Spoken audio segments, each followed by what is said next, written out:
Berdasarkan proses pemantauan yang dilakukan oleh pihak TNI, dalam hal ini Korem 044 Garuda Dempo, titik api atau hotspot mulai ditemukan di sejumlah daerah. Oleh karenanya TNI gencar melakukan sosialisasi ke warga sebagai upaya dari pencegahan.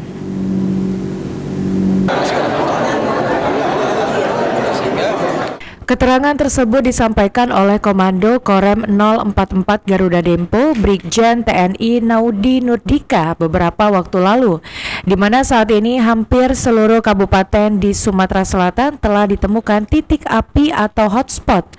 Namun beberapa kabupaten seperti Musi Banyuasin, dan Oki, serta Ogan Ilir menjadi kabupaten yang diatensi untuk mengantisipasi karhutla pada tahun ini.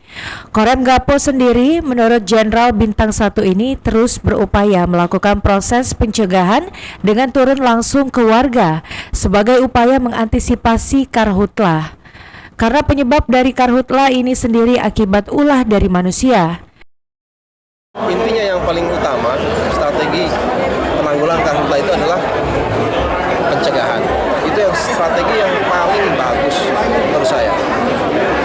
Pencegahan itu strategi yang sangat bagus. Kenapa? Karena sebenarnya kebakaran hutan dan lahan itu karena ulah manusia.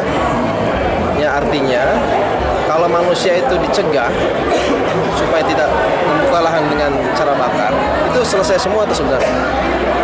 Tapi karena masyarakat masih ada yang belum paham, dan ada juga masyarakat yang paham tapi bandel, ya. Ditambahkan Danrem, pihaknya juga melakukan sosialisasi ke perusahaan untuk mencegah terjadinya karhutla yang dilakukan oleh pihak perusahaan. Firman Hidayat, PAL TV.